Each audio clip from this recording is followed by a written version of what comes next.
Okay. I'm like, is my iPad on? Yes, it is. All right. What up, fellow fanboys, fangirls? Fellow fanboys here. Sorry, I've been very busy lately, so reaction videos are on short supply. I do have some gameplay videos coming out soon.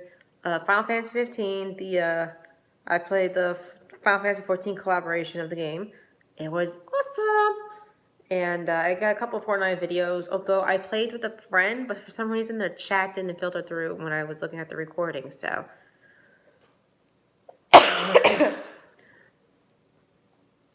And the thing falls asleep on me. Boo.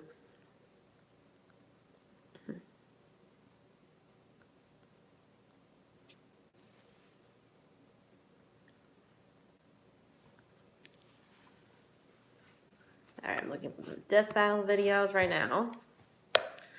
You're probably thinking, Fandom, why didn't you have the Death Battle videos at the ready already? Dude, a lot of shit has been happening in my life right now, guys, so... Sorry about that. Subscription... Okay, I gotta scroll to screw attack. So, all the way down to S. Where's the S's? You know, there's this fellow reactor who I know that lives in New York. He goes by I Love Everything Guy, but I don't know what happened to his channel. That's weird. I have no clue. Dude, I used to I would watch his YouTube videos and he would respond to the comments on some of my videos. So he would post comments on my videos, and I would post comments on his videos. And I would even respond to his comments on my videos. He even gave me a shout out, and I don't know what the heck happened. So if he's watching this, if the I Love Everything guy was watching this, dude, what happened? It's weird that you're not showing up anywhere anymore.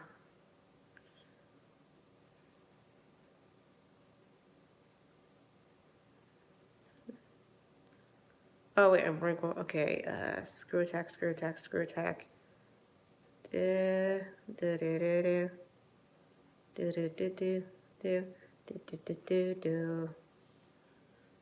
Okay.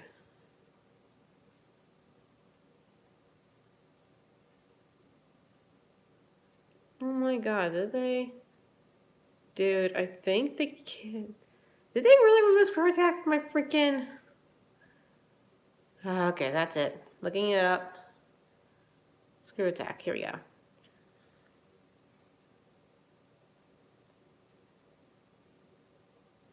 Oh!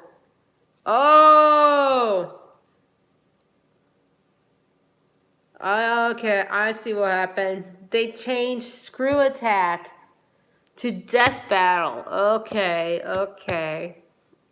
Because then again, that's what's been happening on the channel a lot mostly. If you want any gaming content, you go to game attack. Sorry, my allergies. My allergies are causing my sinuses to act. Allergies are causing sinuses to act up, and I'm having this cough side effect, which is slowly going down. But hey, where is Okay, so the new season of Death Battle has recently started, and I gotta remember it's no longer Screw Attack. It's called Death Battle. The channel's called Death Battle now. Okay, so it's Aquaman versus Namor, which is basically another Marvel versus DC comics, which I can't wait to watch. And then after that, it's a Mega Man Battle Royale. Nice. And if there's time, I might just watch the bloopers. Okay. So let's start Aquaman versus Namor first, and then Aquaman versus Namor first, and then we'll At IHOP, you don't have to flip a coin, because for a limited time, our hearty and freaking ads, hold on. Pancakes. What?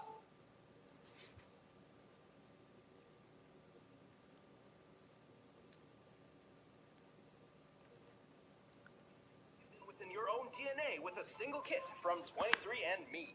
With more than 125 genetic reports, 23andMe provides numerous insights into your genetic history and health. Yeah, like how the Saturated Fat and Weight Report can detail how your genetics affects your body's response to what you've been eating lately. A 23andMe Health and Ancestry Kit is the perfect gift for Valentine's Day. Pick one up today at 23andMe.com/ DeathBattle. That's the number 23andme.com/DeathBattle. Again, that's 23andme.com/DeathBattle. Oh yeah, the part. Oh yeah, keep forgetting the part of Rooster Teeth now. You know the phrase, there's plenty of fish in the sea? Yeah, real obvious, but it turns out there's a bunch of superheroes down there too. I don't think you understand what that phrase means. Like Aquaman, the king of Atlantis. And Namor, a first mutant and also king of Atlantis. He's whiz and The I'm first boomstick. mutant. And What? it's our job to analyze their weapons, armor, and skills to find out who would win a death battle. Wait, which version of Aquaman they using? Mermaids. I mean, they're kind of hot, but they're fish people. And then when you meet them, all they want to do is try to kill you. I guess Tom Curry got to be one of the lucky ones, if you know what I mean. After a chance meeting, Tom was left to father Arthur, the son of a mysterious woman of the sea. Though she thinks she was knocked up by a fish Jesus wizard, it's not important. Comics are weird. Regardless, Arthur learned to hone his aquatic powers from a very young age. When Arthur was just 2 years old, poor Tom thought he had drowned when he was actually just playing with some fish while breathing underwater. Tom What? trained Arthur to master his powers until eventually his mother showed up and told him some truth. Arthur was the rightful king of the underwater city, Atlantis. I wish there were more stories about parents coming back. Oh, that's from the And latest. so, That's Arthur would from like one of the descend new the ocean animated to claim movies his of birthright and maintain peace between Justice land League. and sea as the king, the superhero, Aquaman. Oh, are you one of the people who thinks that Aquaman is lame? Well, think again. He's super strong, super fast, and can chill deep underwater for as long as he wants. And no, he doesn't just talk to fish. He dominates their brains and forces them to bend to his will. Only if he has to. He prefers to telepathically communicate with them, and most sea life respects him enough to come to his aid. Except for piranhas, apparently, which ate off his freaking hand. I know you're a hardcore badass, but make those fish bow to your kingly kingship, damn it. Not to worry, after a few gaudy hooks and a magic water hand, he got better. Arthur controls sea life by tapping into a worldwide phenomenon called the Clear. Kinda like the Force from Star Wars, but just in the ocean. Through the Clear, creatures he controls increase in strength. Some even become capable of breaking Green Lantern constructs. Also, Arthur's powers are not limited to just aquamarine life. He telepathically communicates with all sorts of animals and can even tap into the human mind. Wait, you're telling me he can mess with my brain too? Oh, get my hat, Wiz, the shiny one. Well, he has difficulty dominating more intelligent life. His octopus friend Topo is one such example of a being he cannot forcibly control. What's so impressive about that little guy? Oh, yeah, got it. And for humanoids, the most Aquaman can generally do is cause a headache or maybe a seizure. That doesn't make me feel much better. Ha. While Aquaman has plenty of power on his own, he also has the mystical might of his most iconic weapon. The Trident. Legendary Trident of Poseidon. And also the Trident of Neptune. Well, isn't that the same god? Aren't they the same thing? Well, kind of. They both can control water, summon storms, create force fields, and unleash lightning. That one can teleport. Awesome. Do it. Disney World. You have to be in water. You think beer will work? Maybe? Jonathan, get the kiddie pool and the keg. I'm going to Disney World. With Oh my God. Haha. manipulation and more, Aquaman's trident was a perfect symbol to prove himself a mighty king. Literally, he's strong enough to push around. I gotta admit, in the Aquaman movie, they did really good making the classic Aquaman suit look badass. Dude, especially with Jason Momoa. Props to Jason, dude. Props to Jason. Props to Jason for being awesome. He's fast enough to keep up with Wonder Woman and swim around the whole planet in just an afternoon. Oh, and he even fought the ancient dead king of Atlantis, Atlan. This guy was so strong, he sank Atlantis centuries ago with one blow from his scepter, and Aquaman held back a repeat of the same attack with his bare hands. While there's no official size for DC's Atlantis, it is officially considered a continent. Therefore, it has to have a greater landmass than Greenland, the largest island in the world. This means Atlantis must consist of more than 836,000 square miles. To sink or destroy it, Atlan must have been outputting potential energy averaging more than 155 trillion tons of TNT. Damn, everyone's always making fun of Aquaman, but he's pretty badass. Well, he does have one rather lame weakness. He's essentially fueled by water. If he's away from water for too long, he'll start to dry out, lose his powers, and eventually die. He lives under the sea, he wears yellow, and he's absorbent? Whiz, I figured it out! Oh! No! He's not SpongeBob. Moving on. Ha. Aqua King has found some ways to work around the water problem. He can hydrate himself with blood. God damn, that's hardcore. Even with his flaws, Aquaman is always pushing forward to protect his people. He may seem strange and silly, but he truly is a worthy king of Atlantis. Tell the surface dwellers to respect the sovereignty of my seas, or we'll return and finish what we've started. We all know this story. A wayward sailor meets a mermaid princess, and they fall in love. Except this time, the fish people got to be wedding crashers and dragged the princess back to her secret home of Atlantis. Her dad was pretty pissed, but he got even more pissed when he found out that Daddy's girl had already been knocked up and popped out a brand new kind of superhero. Namor, the Submariner. The neighbor of Atlantis is the prince of the deep. Unlike those strangely similar aquatic superhero DC would create 2 years later, Namor would grow up among his fellow Atlanteans. Wait, Namor was first? The Prince of the So Ocean, Aquaman is pretty much a knockoff of Namor. along with a sizable distrust of humankind. Yeah, I'd have a problem with humans too if some of the first people I ever met were Nazis. As the rightful heir to the throne, it was Namor's duty to protect Atlantis. And with his mixed heritage, he had plenty of unique abilities to do so. He's got superhuman strength, speed, and durability. He can store water in his body and shoot it out of his pores like a human sprinkler, which is gross. Far more impressively, he can telepathically communicate with all types of marine life, including other Atlanteans, and can persuade them to follow his commands. Whether it be a squadron of armored sharks or a giant killer whale, the creatures of the sea follow the first mutant's lead. Did you say mutant? Yes, technically Namor is a three-way hybrid of human, Atlantean, and mutant genes. Unlike other Atlanteans, he possesses the mutant power of flight. Oh, is that why he's got those tiny little wings on his feet? I always thought those were like little rudders. Nope, he flies with them. Wow. Oh, kind of like Hermes. Kind of like Hermes and Mercury from Greek and Roman mythology. Sensing lateral lines like fish or absorbing and discharging shocks like an electric eel. And for even more power, he wields his legendary trident. Alright, how many tridents does this guy have? Let me guess. 4? Just one, the Trident of Neptune. But I thought the other guy had a trident of Neptune. Oh! I think I just figured out why Aquaman had 2 different tridents. There you go.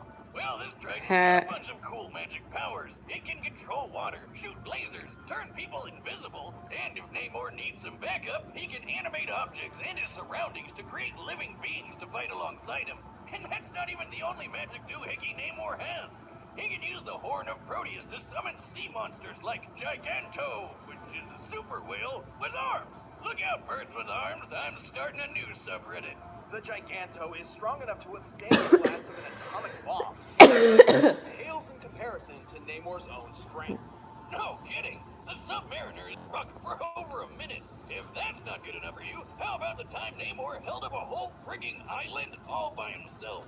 He's quick enough to catch the Human Torch, absorbed and discharged electricity powerful enough to injure Dr. Doom, took on Thor trident to hammer, survived a mountain falling on him, and even resisted the mind control powers of the Purple Man. See, Boomstick, in the grand scheme of things, little winged feet aren't so bad when you could have been called Purple Man. Alright, Namor is pretty awesome. Oh yeah, they had a show clip from Jessica Jones with David Tennant. Jimmy, okay? These are my panties from Atlantis. Too bad he gets a bit, unstable if he's out of the water for too long. True, Namor's had a strange history of shifting personalities, sometimes even playing the part of villain. Apparently, his bout... Oh man, what the freaking ads?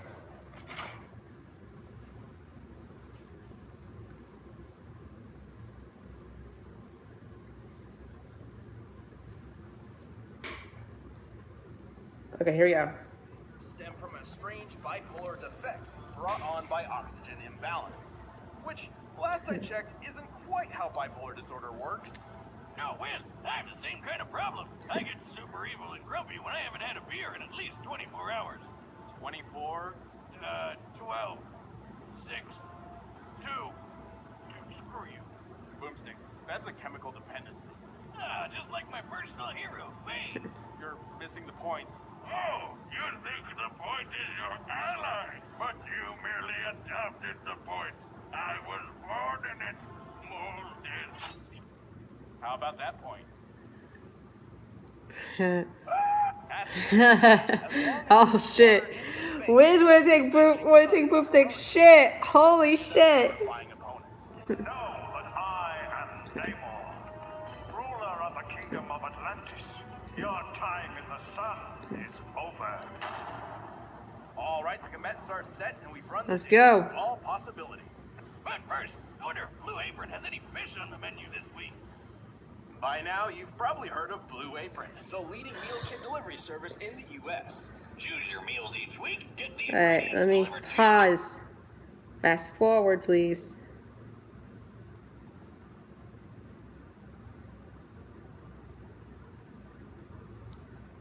Death Battle! Pause. There we go. Got it. I got it.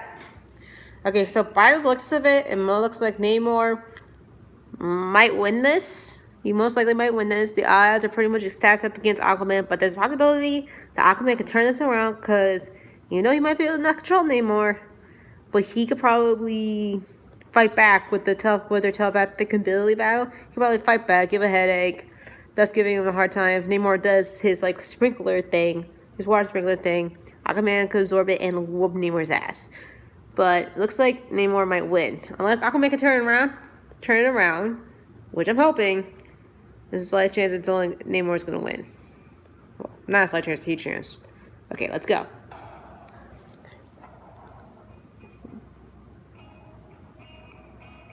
Look out below! Peasants! You dare splash the Prince of Blood? Plenty of space around the pool, Spock. They just call you Spock.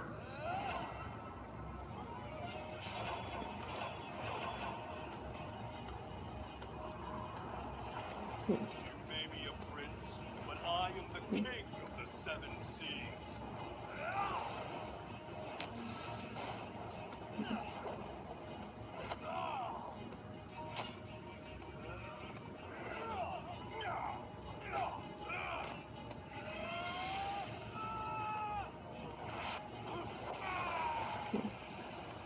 I'm surprised they didn't have like the fight thing going on. The thing that says fight.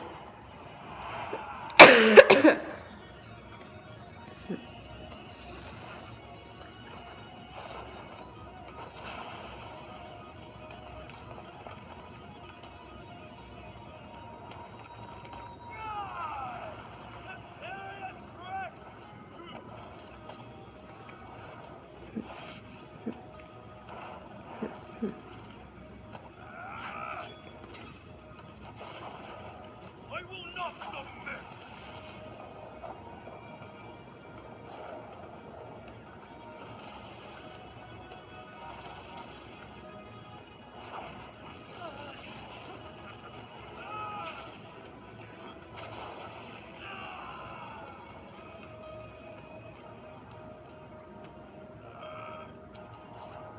Everyone has their place. That's just how. I think Jason Momoa might have been laughing his ass off when he was if he watched this. You are such a terrific dumbass.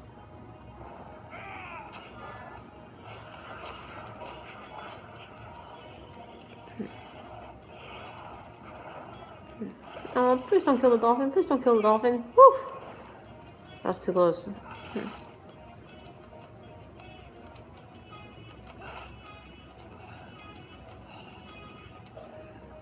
Let's see whose power truly controls the sea, shall we? I dig it.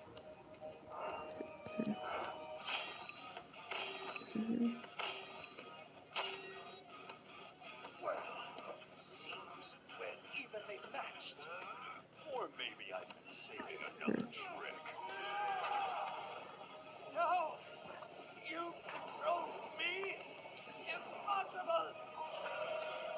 How about it, boys? Oh shit, Aquaman did turn it around. Dinner's on the king tonight. Holy fuck. Oh man, am I Aquaman ever managed to turn the odds in his favor. Holy shit. Aquaman and Namor's powers were so similar and well matched, this fight would have gone in either one's favor. In fact, neither had many powers that the other did not possess. Like how Namor had his mutant wing feet, but Aquaman's magic trident could let him fly too. Still, while Namor could certainly have won this in some circumstances, Aquaman had the potential he needed to take the victory more times than not.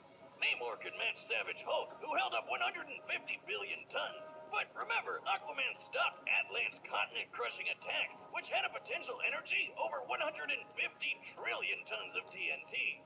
Not exactly a one-to-one comparison, but consider Namor's own similar feat, keeping the island Utopia from falling. We can estimate the island's size and weight using this panel, coming to a little over 178,000 tons. Considering the weight applied as force through the pillar Namor was pushing up, this means the potential energy exerted onto Namor would only be 1,425 tons of TNT. Damn. The energy Aquaman stopped was 109 billion times greater. Sure, Namor was fast enough to easily catch up to the Human Torch, who flies over 140 miles per hour on a normal day, and sometimes even thousands of times the speed of sound. But Aquaman has routinely kept pace with Wonder Woman, who has been frequently shown to move thousands of times the speed of light. Yeah, but none of that strength and speed would matter if the Submariner just ordered a bunch of sharks to eat him first, right? Namor could command sea life, sure, but Aquaman could directly dominate their minds and force them to act on his will. And while Namor can telepathically communicate with other Atlanteans, he could not create hemorrhages or seizures like Aquaman could. Though Namor could certainly resist these mental attacks, similar to how he survived the Purple Man, this is still solid evidence that Aquaman's telepathy was more powerful.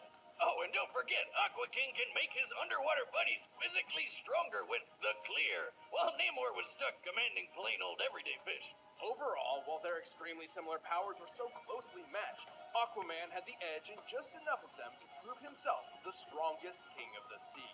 Aquaman could see victory, but at least Namor tried it. The winner is Aquaman. Hey, thanks for watching the first episode of Season 6. If you want the battle music... Okay. So that was interesting. That happened. Now on to the Battle Royale, shall we? Top of the morning to you, partner! What the hell? Oh, cool. I can skip the ad. Hold on. 23andMe again. 23andMe can help you learn about yourself with the most trustworthy source around, your own DNA. With more than 125 genetic reports, 23andMe can give you insight about your health, physical traits, and more. Feel like you can never quite get enough sleep? You might not be a man. Oh, I got a like. Thanks for the like. Buy your own health and ancestry service kit today at 23andme.com/deathbattle. That's the number 23andme.com/deathbattle.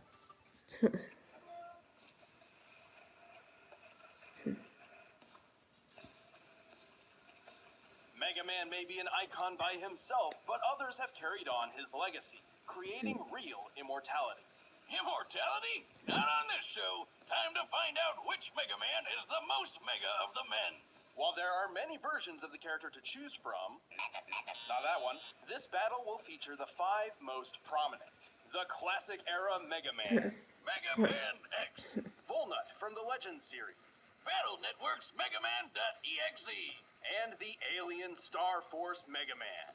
He's Wiz and I'm Boomstick. Oh, this is gonna be It's our good. job to analyze This their is gonna be weapons, good. armor, and skills to find out who would Win a death battle. In the year 20XX, the brilliant Dr. Light would change history forever, developing machines with AI so advanced it mimicked actual life. His goal was a world where robots and humankind could live together in trust and harmony. I want all you watching to remember that, because right off the bat, Light's partner Dr. Wily reprogrammed the bots and tried to take over the world. Just the first in a lifetime of dick moves.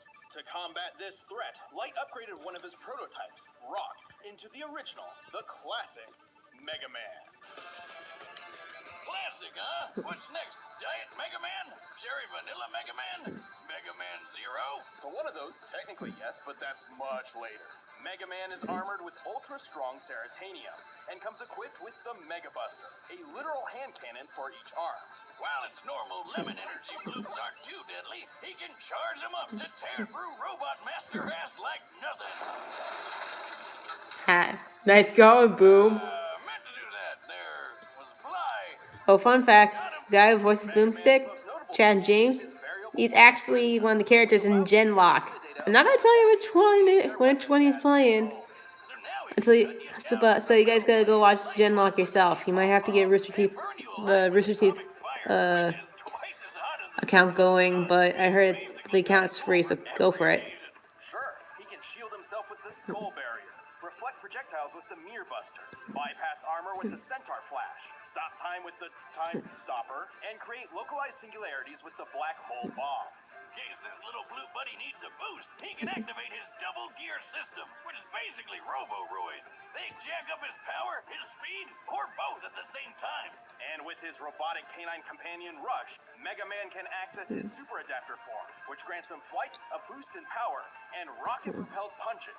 Mega Man is strong enough to lift a 60,000-ton tower. He's tough enough to survive the gravity of Jupiter, the heat of the sun, and absolute zero. Plus, he's fast enough to keep up with Quickman, who can dodge lightning and can get close to the speed of light. Mega Man has battled over 100 Robot Masters and other robotic foes, including Sunstar, who was powerful enough to self-destruct and destroy the Wily Star, basically a small Death Star. With its size in mind, this would need energy equivalent to over 7 trillion megatons of TNT. Too bad all that power runs on limited ammo, though. Mega Man would carry the banner of peace across the world, fighting Wily's tyranny and spreading Dr. Light's dream of human-robot coexistence. And everyone lived happily ever after. Until they didn't. Never had bacon. Everyone's ever Come been on, without skip bacon ad, forever. skip ad, skip ad. And I- He's the greatest creation of my career. And I will call him Mega Man. Mega Man. I like it. Flash forward 100 years when the archaeologist Dr. Kane happened upon a sleeping blue android hidden deep within a ruined laboratory. Unlike the previous model, this android possessed free will indistinguishable from a human's. This wasn't Mega Man. This was Mega Man X. This guy was built by the late Dr. Light to be better than the original Mega Man model in every way. Aware of the danger that such a powerful android could be, Light locked him away in a capsule that ran tests on his morality for 30 years. And what better way to match decades of good boy training than waking up to worldwide war? Dr. Kane began mass replication of X, but his process was imperfect. Many of these Reploid robots went maverick and embroiled the world in centuries-long warfare. Despite being a pacifist, X felt obliged to step in and help. His go-to is his X-Buster, which can fire off single shots of condensed solar energy, or charge up several times over for even more power. He also carries his partner Zero's Z-Saber, a beam sword that can reflect projectiles and cut through nearly everything. But he wouldn't be a true Mega Man without the ability to scan and copy other robots' weaponry. He has copied countless elemental weapons that control fire, lightning, wind, water, and ice, as well as bombs, missiles, mines, drones, lasers, and force fields. He can shoot out black holes, turn invincible for a short time, and create a clone of himself, which I really wish I could do.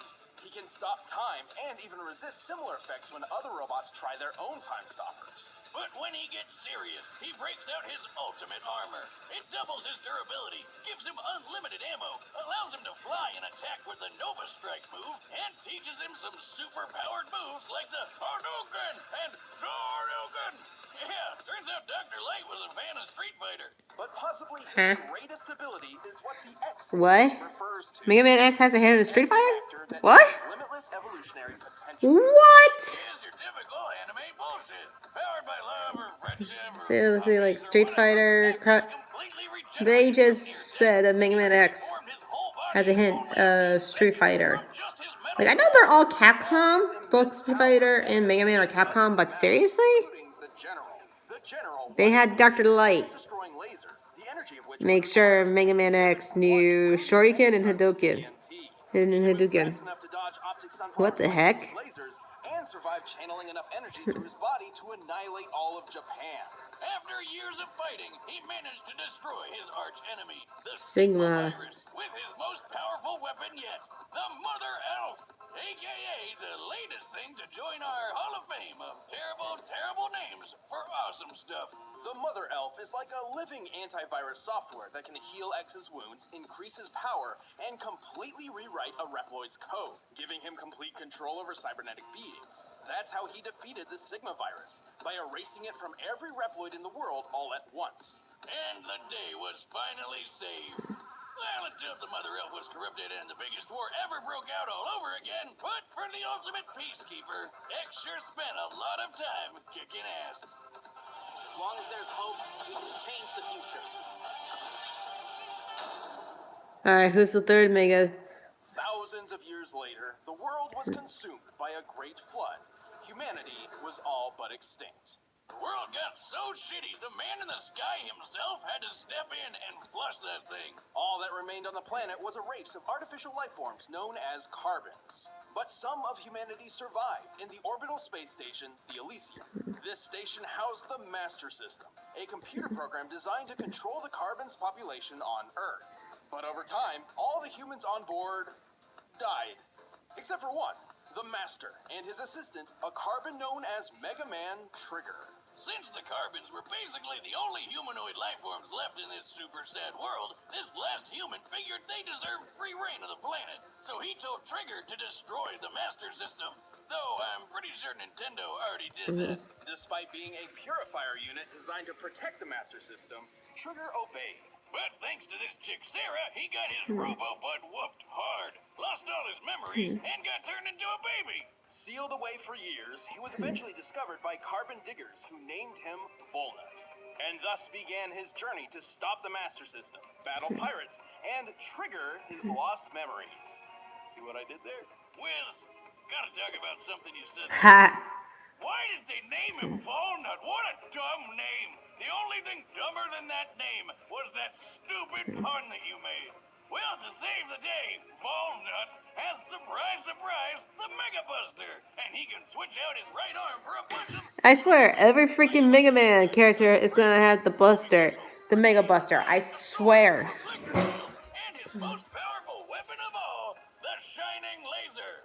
It's a laser that shines. Like, a lot. It's good. He wears armor which lets him hover for extra speed, and also shields that can make him briefly invulnerable and invincible. That's it? No stopping time or farting black holes out of his butt? I guess it's not that bad. Well, most of these weapons pull from the same energy source rather than separate pools, and they each need to be swapped out manually. Yeah, starting to think we found Diet Mega Man. Ha! Underestimate him. Diet Mega Man. Nice one, Boomstick. He can lift 9.5-ton stone blocks, move fast enough to evade meteors, which are Mach 33, and even tank them head-on. That's a kinetic energy equivalent to 38 tons of TNT. He's defeated scores of giant mechs and even Sarah in a rematch for the ages. All in a day's work for Mega Man Volnut. Don't worry, Yuna. Why? I know Roll. She'll come looking for us, no matter what happens. Attention humans. Resistance will not be tolerated. What?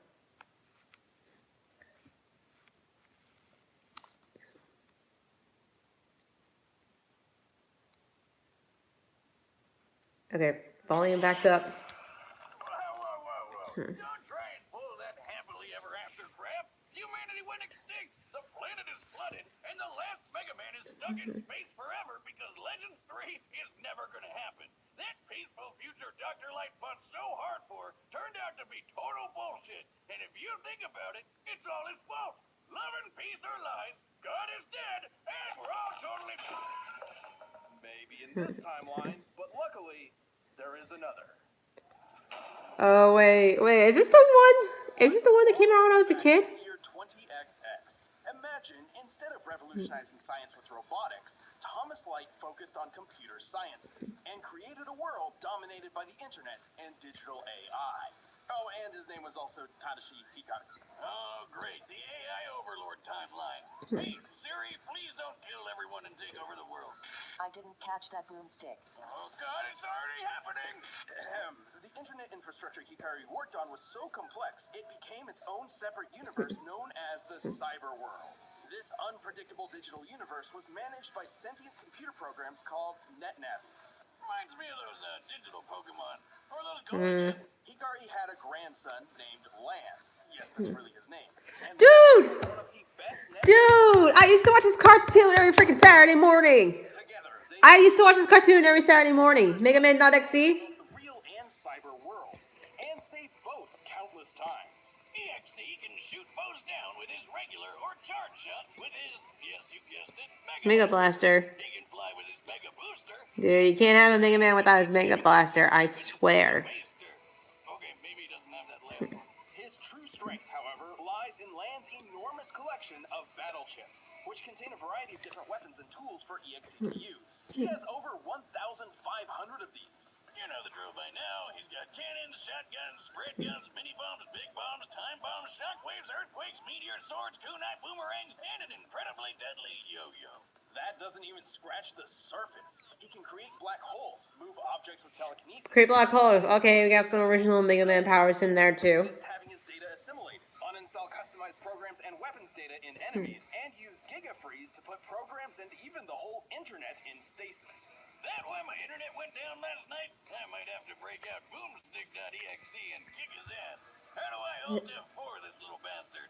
Good luck getting past EXE's defenses. His dark aura is a barrier so tough, it could survive the end of the entire cyber world. And since EXE is a digital program, not an organic being, he survived being impaled, losing limbs, and even being blown to bits before pulling himself back together. Wait a minute. If he's just a program, like you said, can he even fight in the real world like other super fighting robots? He's done so before. He can enter the real world through special dimensional areas, or through sheer power output alone. He can even merge body and mind with Lan using full synchronization, a technique only possible if both beings have a strong mental bond. Fusion ha!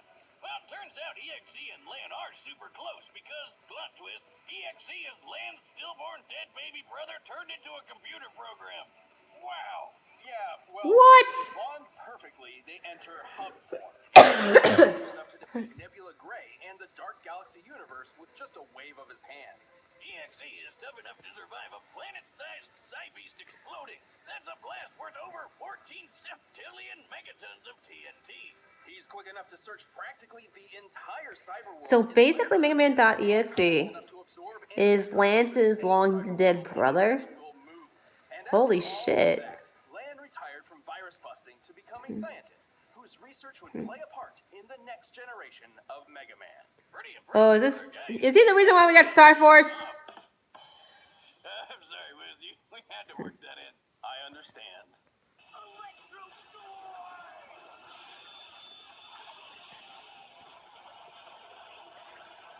Wait, is Lance the reason why we have Mega Man Star Force? Are we about to find out? 200 years later, the world had yet again progressed, this time with the advent and proliferation of electromagnetic, or EM, wave technology, which is a fancy way of saying they switched their main resource from internet cyberspace to basic radio waves. Well, at least radio waves will never try to take over the world and commit genocide. Oh, you say that now. This is Geo Stellar, the son of astronaut Kelvin Stellar. Oh, okay, first Lan, now Kelvin. These names are killing me. But anyway, Kelvin got lost in space after being attacked and captured by a race of aliens made of electromagnetic waves known as FMians. Like FM radio aliens. FMians. Luckily for Kelvin, he made friends with an EM alien kitty thing named Omega Zis, who tried to help him escape by zapping him into radio waves.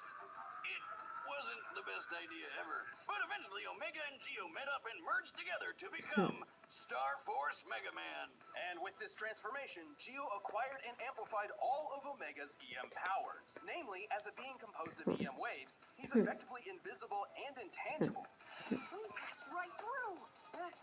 We're EM waves, remember? Though the latter usually requires conscious thought to activate. He can also fly, teleport, survive in space, turn living beings into EM waves, and manipulate data itself to control other machines from the inside out. Remember when Mega Man used to just be a cute little robot? Now he's a radio alien cat fusion thing. Well, at least he still has the Mega Buster, which does exactly what it did the last 4 times. Moving on. Actually, this Mega Buster is a bit different.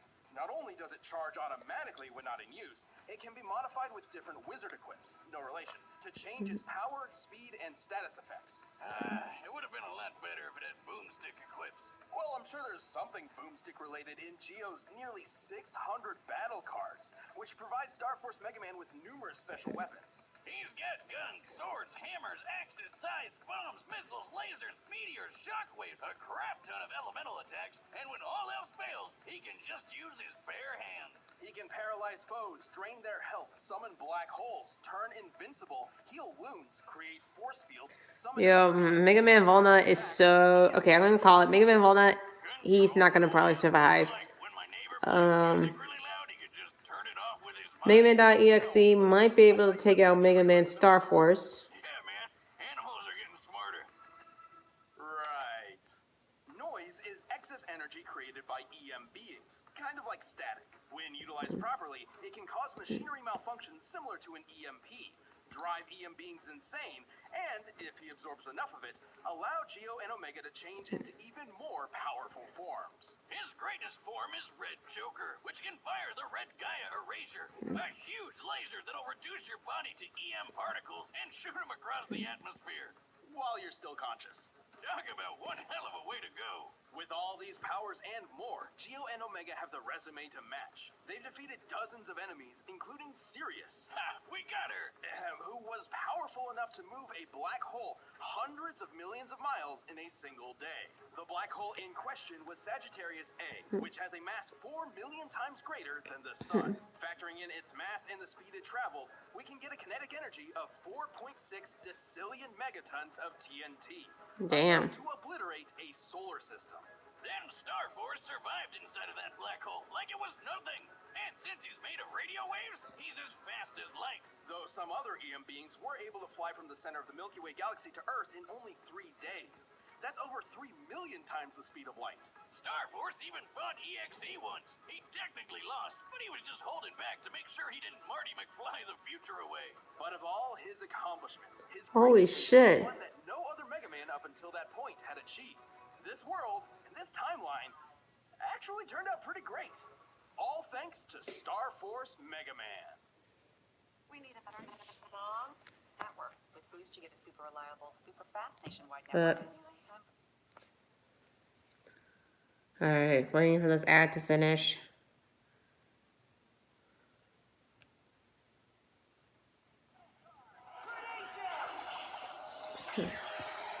Okay, so Star Force might be able to beat EXE's ass. Walnut, I'm just gonna say, is already doomed. All possibilities. Original Mega Man might stand a chance. And Mega Man X might just be a little bit OP. You've probably heard of Blue Apron, the leading meal kit delivery service in the U.S. Alright, fast forwarding Blue Apron. Oh shit, I just... Hands. You guys really need to try it out. It's pretty nice, come Blue Apron, a better way to cook. But right now, it's time for a death battle! And... pause! Okay. So, I don't know who's gonna win exactly, but... I am gonna go with Mega Man... Okay, dude, I'm thinking either Mega Man Star Force or Mega Man X. Well, it's one of those two, though, so those are my... Sorry, something popped up. Where's my charger? Give me a minute. Plugging you guys in.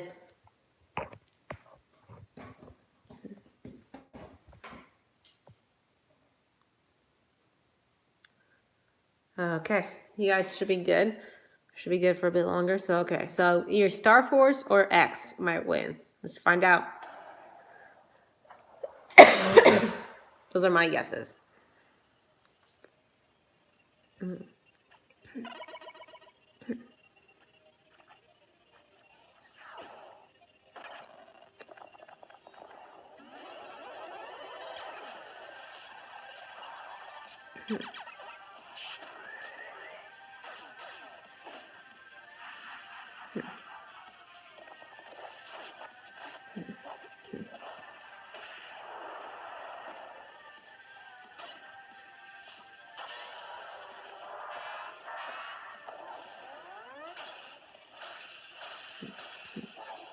Rematch!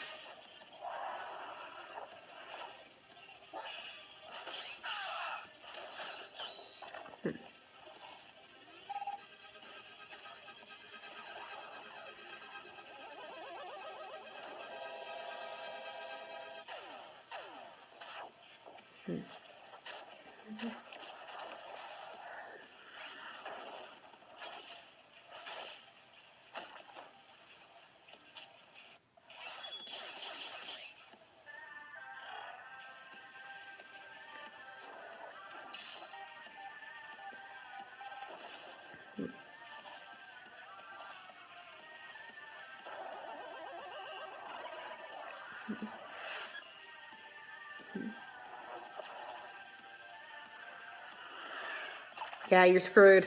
Walnut is screwed.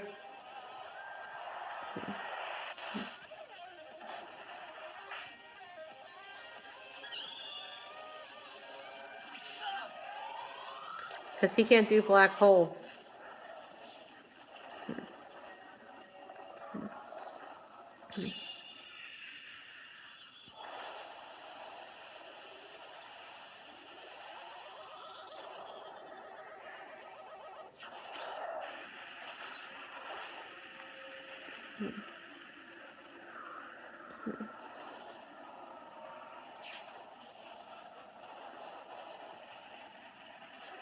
Well, he's like, if I go down, you're going down with me.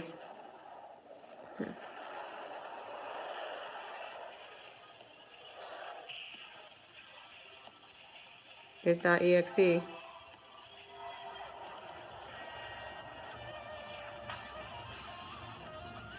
Is that X?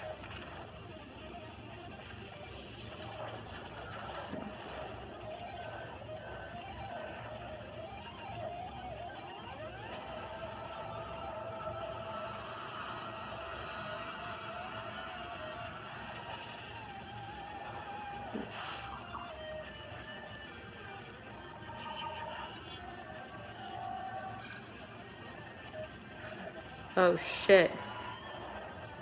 Sigma mode. He went Sigma mode.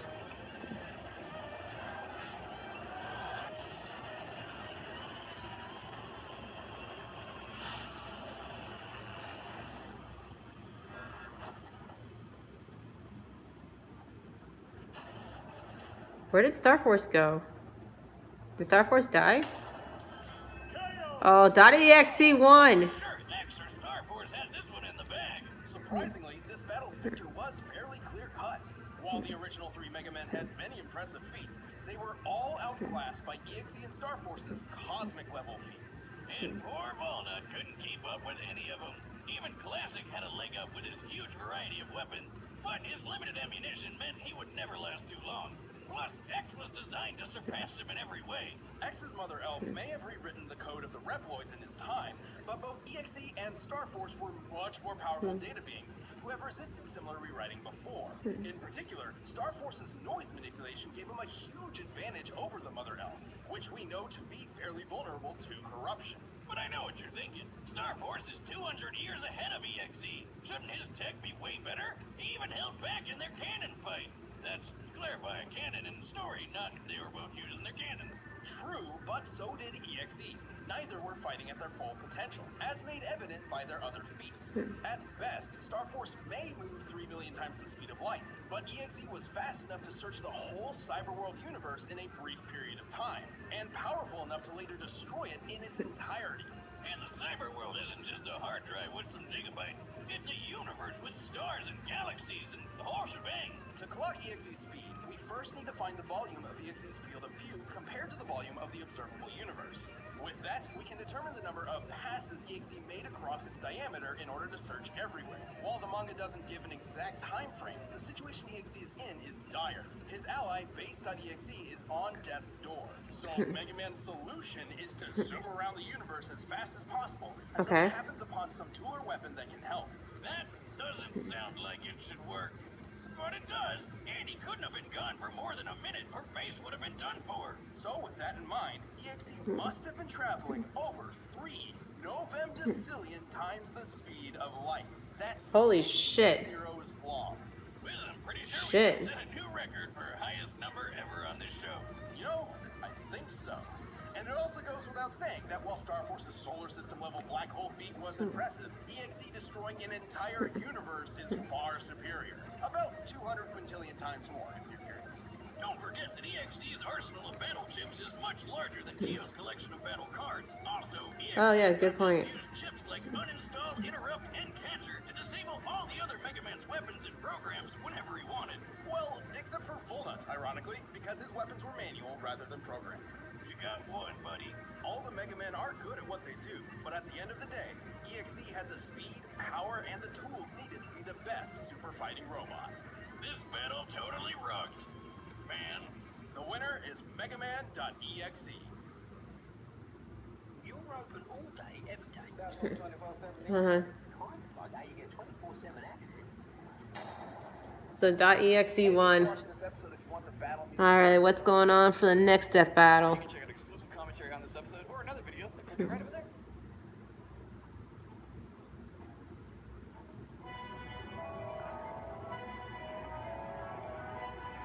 Wait. Is it Black Widow and Widowmaker? Holy fuck, yes! Yes! It's Black. Next death battle is Black Widow versus Widowmaker. Oh yeah. Oh yeah. Oh yeah. I can't wait for that one. That one looks good. It looks like gonna be fun. Overwatch versus Marvel. I love Black Widow, but I'm gonna be ready for Overwatch. I love that game. And I have major respect for both characters, but I have more respect for Widowmaker, to be honest. Because I understand her, I checked out her backstory, and yeah, dude, her backstory is probably more tragic than Black Widow. Alright, so that's pretty much it. I might just...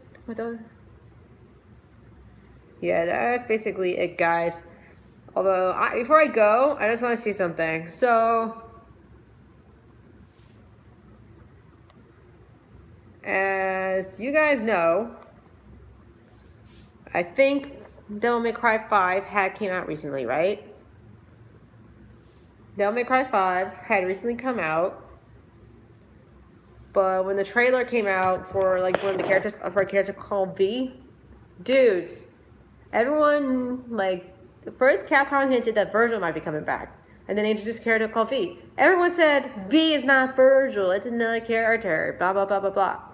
Guys, I made a whole theory based on all the Virgil appearances in Devil May Cry. Not only do you got the Devil May Cry Devil May Cry DLC for Devil May Cry 4, but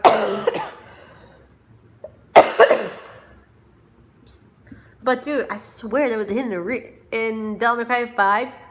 I swear there's a hint of the reboot in that game. I swear there was. And V, like, I don't know about you guys, but I don't know if you guys have to pay attention, but if you compare similarities to V and Virgil, they are a lot alike. And when V and Dante were like next to each other in the trailers and stuff, in the game, guys, he obviously looked like Dante. In other words, V is Virgil. And let's not forget in Devil May Cry 1, Devil May Cry 3, Virgil. Well, let's see. Let's see. If I'm going to go all the way back to the reboot, guys. I'm going all the way back to the reboot. I'm going to use the reboot in this. So, although they said the reboot is not involved with that universe, but I'm using it anyway. So, Well, yeah, you know what? I'm not gonna use the reboot because that's now that I think about it, it's not gonna make sense. But I swear there were some references to the DMC, the reboot, Devil May Cry reboot. I swear there were. Anyway, so in the DLC of Devil May Cry 4, it showed Virgil at the city trying to get because he heard about them worshiping their father as a god, who happened to be a demon by the name of Sparta, who wanted to keep balance between hell and the moral plane, which is us humans. So he was basically like the Dark Knight for the human, Dark Knight of humans, literally. And so while he was there, I'm pretty sure he knocked up a chick. He met someone because in Devil May Cry 4, they introduced Nero, who we found out is Virgil's son. And apparently he has more, and so that leads to Devil May Cry 3, which is basically how Devil May Cry got started, and if you guys played the game or seen the gameplays, you know what happened. Virgil got played. He ends up losing to Dante like 2 or 3 times in that game, and he gets trapped in hell. He has Dante go back home. And Virgil went to go take on Mundus by himself. And then you got Devil May Cry 1, the first then you got the first game, Devil May Cry. Just Devil May Cry, no 2, no 3, no 4, Devil May Cry, the very first game. And yeah, that's how you're going to get introduced to Trish. Ladies introduced to Devil May Cry 3. Trish is introduced to Devil May Cry, the first game. The Devil May Cry, the first game. And there's this boss battle, which I think there's 3, and the boss, when he's finally defeated, he drops an amulet similar to Dante's. But guys, that was Virgil's amulets. So something hinted that Virgil may have been manipulated and brainwashed. So we know what happened to Mundus. But in Devil May Cry 2, Devil May Cry 2, it is possible for the sons of Sparta to escape hell. So, but how does Nero fit into this? Yeah, Yamato is known to cutting through dimensions. So, I'm guessing that's how they managed to get Sparta's sword, which was supposed to be in hell, which was where Virgil was. So I'm guessing Virgil somehow, when the cult was like experimenting with Yamato, and probably around the time Nero got activated his devil trigger, and helped on to take out the bad guy, take out the evil cult. Excuse me, sorry. My cough is actually getting a lot better. So I'm thinking there must have been some kind of feedback because they actually practically brought demons forth to apparently cleanse the city and all that. So I'm guessing Virgil managed to escape hell around that time and go in hiding, and he went by his name V. And now here's this thing. In the reboot, I'm bringing in the reboot a little bit, okay? I'm bringing in the reboot. And in the reboot, Virgil's hair was white, right? But Dante's hair was brown. So what if there's a possibility that Virgil managed, but you see, Dante's hair didn't start turning white until he finally activated his devil trigger. So I'm suspecting Virgil managed to do his devil trigger when he was a kid, which made his hair turn white. Dante didn't do it until his later years, during the reboot. So I'm guessing this is how, so you see how I'm going here, like with the reboot and stuff. And here's the thing. They were good guys. They were good with each other until Virgil realized he's all in power. Dante's just like, just leave them be. They'll learn. We should just make sure they just don't go all demonic on us. Everyone doesn't go demonic on us. But yeah, so that's how Devil May Cry 3 happened.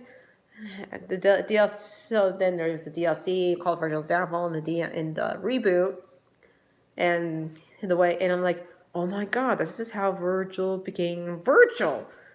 So there's that, and that DLC, leads to Devil May Cry 4 DLC, which then leads to Devil May Cry 3, and then 1, and then 4, then 4 itself, then 2, then 5. There we go. So when there's a character introduced as V, not only did he look like Dante, he also had Dante's hair color, same Dante's hair color and style, Dante's hairstyle.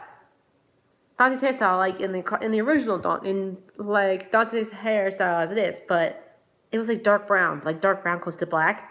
Same hair color that Dante had in the reboot. So that's like pretty much cementing my theory. Also, he can control demons, which Virgil can do in the DLC, Virgil's Downfall. So, yeah. That's how. So Virgil could summon demons and have him do his bidding. Yeah, that's another reference to the reboot. So yeah, the reboot is more or less tied in to the whole Devil May Cry universe. I'm telling you, I'm saying this. That my theory's pretty much been coming true. And also, Virgil's weapon, it's a katana. Who wants to bet? Who wants to make a bet that that's Yamato? And since Virgil took Nero's arm, Nero's devil arm, which thankfully he gets a human arm back. I think. And spoiler for those who didn't play the game. I checked out the gameplays. Sorry. Anyway, so yeah, he took it in form of power. So who's to say? But here's the thing: Nero's arm, devil arm, also store devil items. Like, you know how Dante has his own devil arms, where like, he can summon out of nowhere after every time he defeats a monster. Like, come on, you guys know this. This is all in every freaking Devil May Cry game. I swear, even in the reboot, it happens. You see, but Nero could like literally store demonic items in there, and he was able to store Yamato in there. So by taking his hand, not only was Virgil trying to get more power, taking his arm, not only was Virgil trying to get more power, he was grabbing Yamato. He was getting Yamato back. So, and then he was able to wield the sword of Sparta, which basically only Sparta or the Sons of Sparta could wield, are the only ones capable of wielding its power. If he was able to wield it, no problem. And he goes to kill Dante.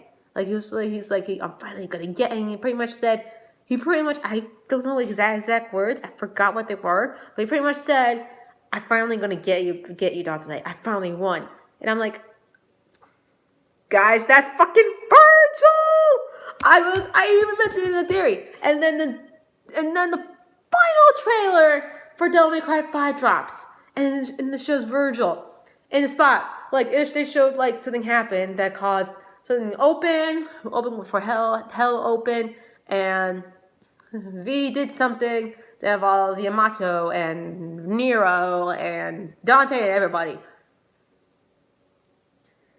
So, and like literally where V was standing, guess who was in his spot? Guess what happened?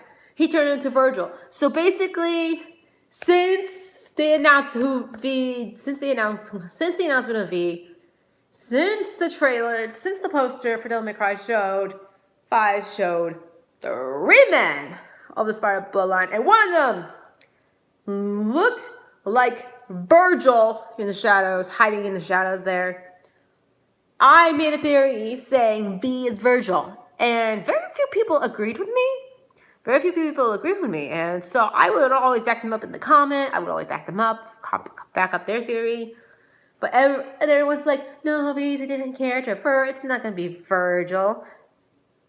Guys, the game pretty much proved that V is freaking Virgil. So in other words, me and the few others that everyone said bullshit to, we called it. We're right. We are true Devil May Cry nerds. Yes, sir. So yeah, I'm sorry. I had a rant. I had to say something.